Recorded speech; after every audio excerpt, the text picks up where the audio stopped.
Today we're going to talk about what can I use for a worm bin. Now we're going to talk about some things that are completely outside the box that you may have around the house, won't cost you anything, will keep it out of the landfill. And then we're going to talk about some things. It's probably going to be a mixture of things that you can buy if you're just someone that wants to buy something and do your worm farm. We've got a whole bunch of different things to bring you today. But the main thing is I want to get your mind to thinking. I want you to really think outside the box. What do you have at home laying around that you can use as a worm bin so that you don't have to go out and spend money on a worm bin unless you just want to. Now, one really easy thing is most everybody has a plastic container. This could be a butter dish, a whipped cream dish, maybe your husband fishes and you can get the little blue cup. Any of those things will work. Now this one, we just drilled some holes in this. We actually use this to do our oats in, where we make microgreens for the worms sometimes when I have time and when I'm just wanting to play around. But you can use this as a worm bin. You don't have to have holes in these, because as long as you're not overwatering it, you're not going to have water coming out the bottom. So I tend to not like things that have holes in them, but you know, it's really good for those of us who do overwater. You would just take this, you would take your bedding material. This is some we made up on a previous video. You would just start your little bin. Say you ordered a sub pod, for instance, and your worms got there before your sub pod could be put together, or maybe you didn't get it yet or whatever. This is a way that you can hold your worms until your worms come in. And you would just make a homemade worm bin, put your worms in there, give them a spritz of water, and voila, you're good to go. This is a fabric flower pot. Same thing. This already, you can't overwater these. The water will seep out. And again, you would just fill it with your bedding material, put your worms in there, water them as much as you like. Just make sure you don't have it indoors if you don't want the floor wet, because it is going to seep water out. You can use a tub like this. If you want to drill holes, you can. If you don't want to, you don't have to. Most everybody who drinks coffee is going to have a creamer or a coffee can. You can do the same thing. You can even make you one, you know, where you got holes here and it catches your overwater at the bottom. You don't have to worry about it seeping out on the table. Or you can use it without putting any holes in it. Just make sure that you don't overwater these. The next item, we had an old crate. As you can see, it has all kinds of holes. These really work well because worms can really get a lot of aeration. Now these, you would want to, this is manure. So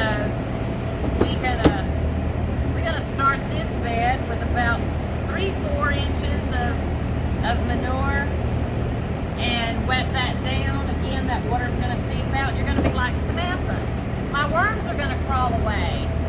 Trust me when I tell you, if you feed and keep your worms moisture and keep them fed, they're not gonna leave that bed. They're not gonna go anywhere. But you do wanna make sure that you are giving them enough food and enough moisture.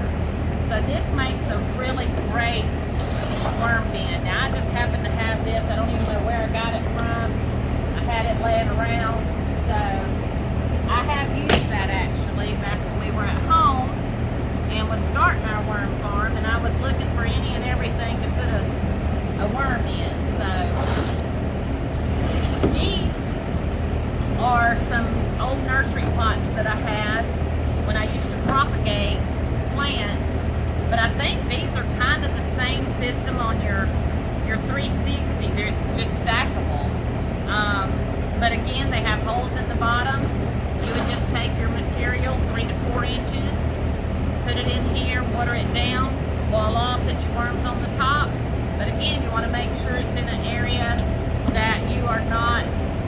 scared to get wet. We have the handy dandy bus pants. Now these you can get from a place called Websterant. They're about $4 if you order 12 or more. And these don't have holes in them. I don't drill holes in mine, but you certainly could. I don't keep lids on my containers just to give them that extra aeration, because worms really need more air than what I think most people give them. A couple of them now we're going to go to are commercial. In other words, these you have to buy.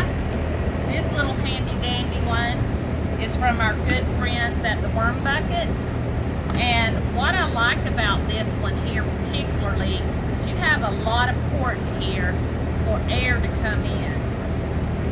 Now it is sitting inside a bucket that has a tap on it, but if you are getting too much moisture, do not use this on your edible plants, because it could have pathogens in it that wouldn't be good for you to consume.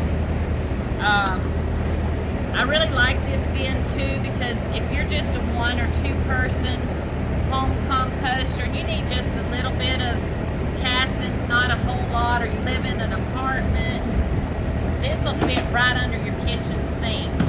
You can visit them over at thewormbucket.com and or actually wormbucket.com, not thewormbucket.com.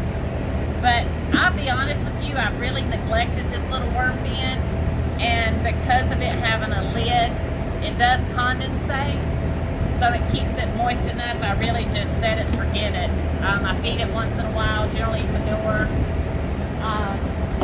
The next one up is the Worm Away. For those of you who knew Mary Applehoff, she actually invented this one, and it was bequeathed to another lady called Miss Joanne, which I can't hardly ever pronounce her last name, but she is carrying it on. It has a lid, and what I like about this lid is it also has air pores. The other thing is it has these bars that run through here that have holes throughout the bars, and that allows air to circulate all the way through your worm bin, even to the bottom. Now this is another one that I've neglected, and they have just about eaten this worm blanket, but it also has enough moisture because of the lid. Here is your bar that I was talking about, right there, that runs through it. But the worms are thriving in here. It does look like I need to put some more food in here, and we'll do that today while I got them up here messing around with them. You can order this at my website. You can also order the Worm Bucket from my website, and either one of these. Next, we're going to move over to Deb, you can come with me. We're going to walk over here.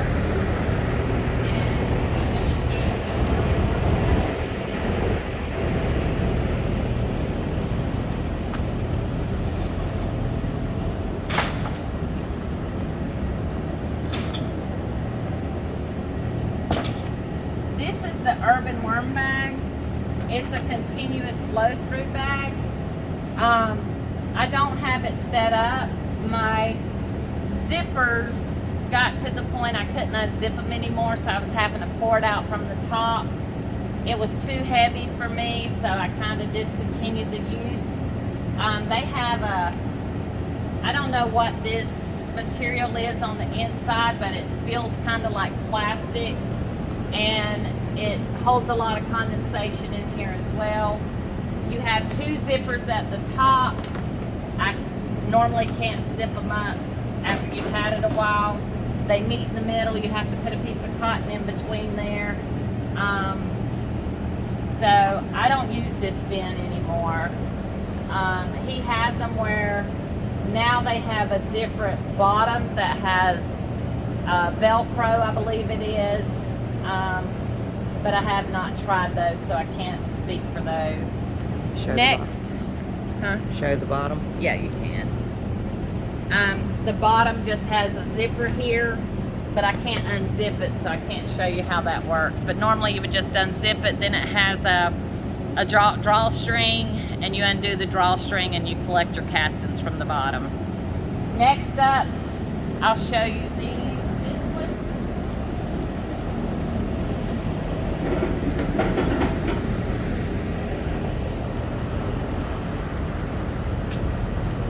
This one here is called the Worm Hut.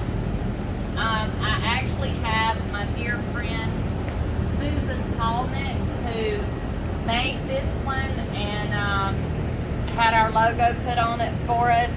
I really like this one. It has one continuous zipper, and I've had this set up for, oh, I don't know, 3 or 4 or 5 months. The zipper still zippers well. It's one continuous zipper, and it zips about 2 inches over from where the zipper first started, so you don't have to have no cotton ball for your zipper. You can actually keep this open, or you can keep it zipped up. If you have worms that likes to crawl, this might be the type of bin you would like to have. There's nothing, no kind of coating, no plastic in here, so it doesn't condensate. Very, very breathable.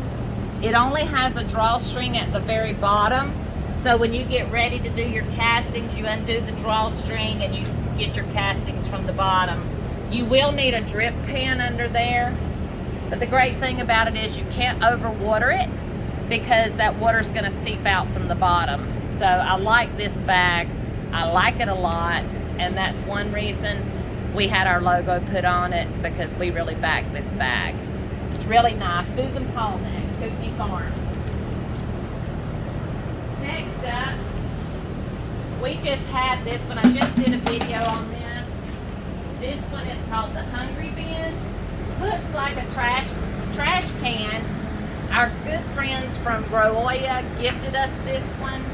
We've got it set up. We don't have any worms in it yet, but it works similar to the bags. But it has a pan. There's latches on the side here. You just unhook these latches. The bottom comes off. You collect your castings from there. Again, you feed your worms at the top. We don't have our worms put in here yet because we're waiting for it to kind of get some microbes built up in there before we add the worms. You have a latch here, so it locks down. You have air holes up here. And again, this one is the Hungry Bin.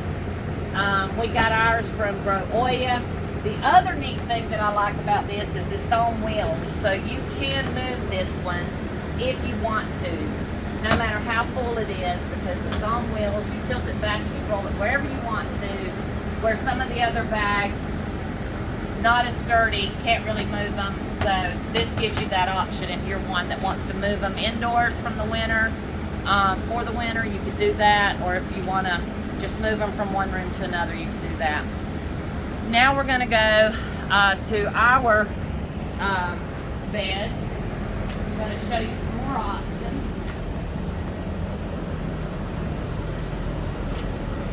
You guys come with me.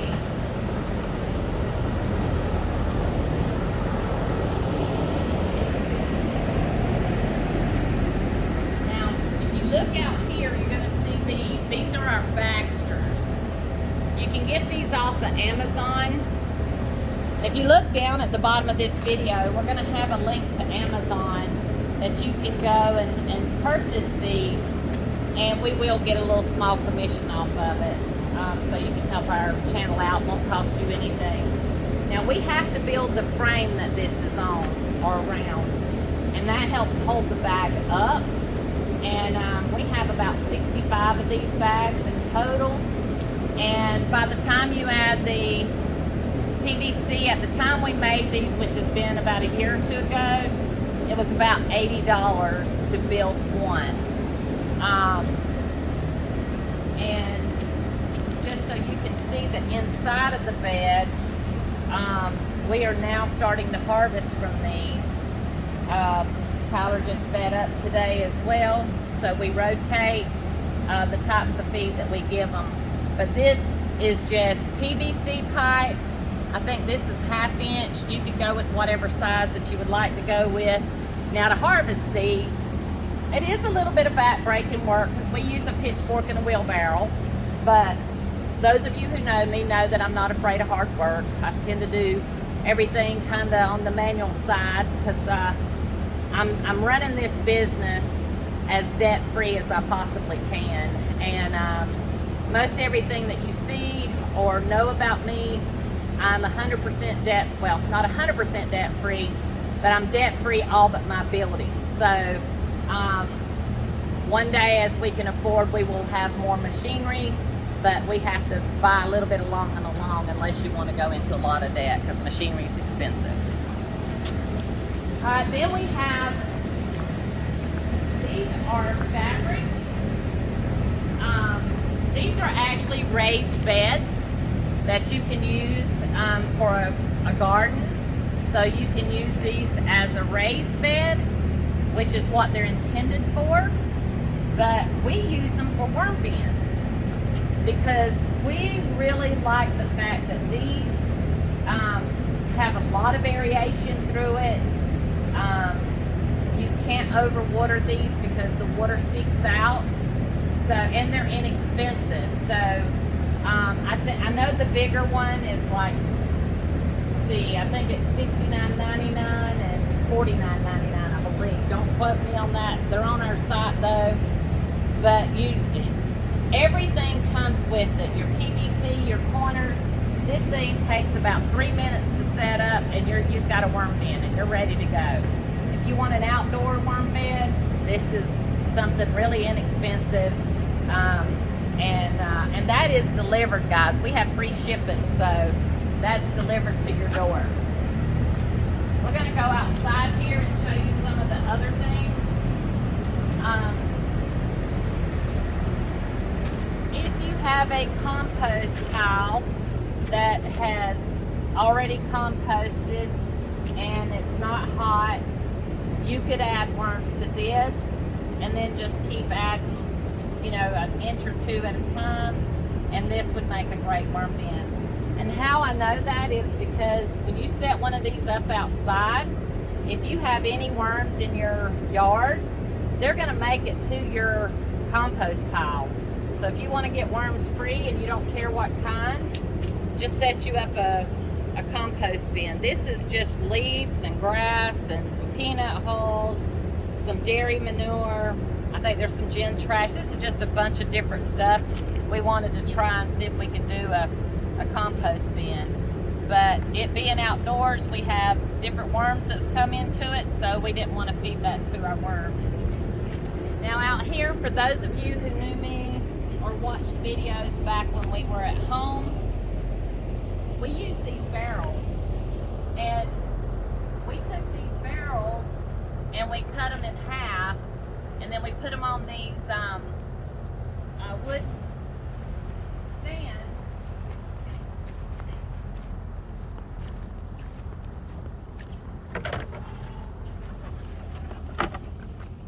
And we just use screws, self-tapping screws, to screw this on. We put 2 or 3 holes in the bottom with some screen, and these were our worm bins for a long time. What I liked about these were they were about waist high, so I didn't have to bend down or bend over to take care of them, but you still have to scoop your material out to sift it, and then we were growing so fast that it just wasn't enough area for us to keep using these. So you could also build one like this. This was some lumber my husband had given to him, and we built the frame, and then these bins just sit on top of that. They're not screwed down or anything. But by the time you get material in them, they're too heavy for you to lift to empty, so you're still going to have to scoop out your material to sift it to get your castings out. Another great idea is these watering troughs. You can get these at Tractor Supply.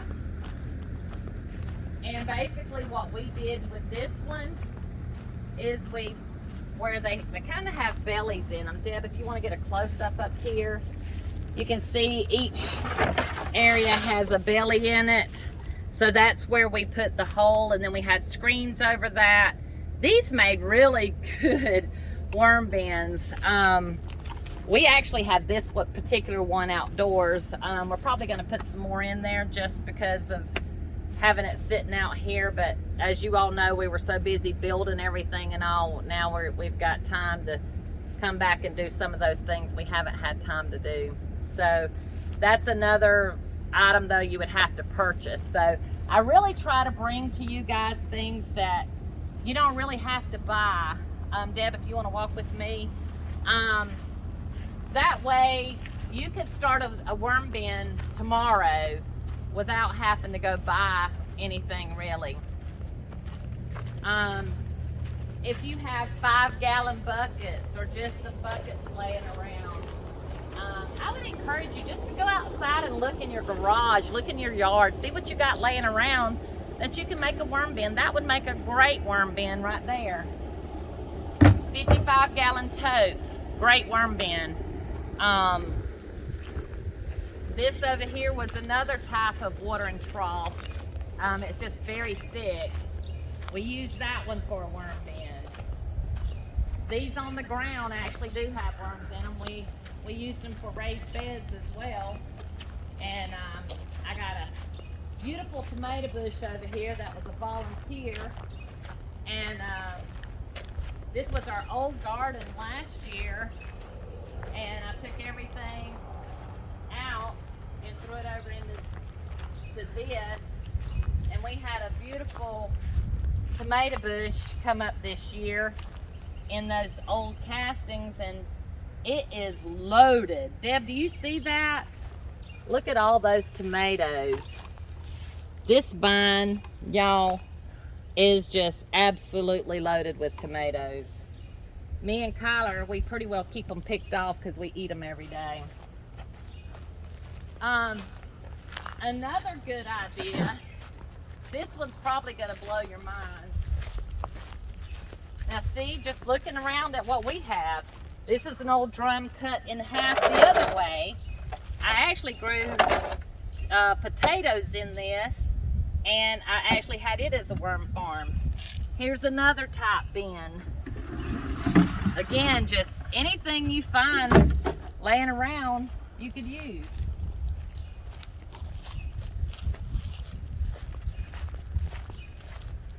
So, I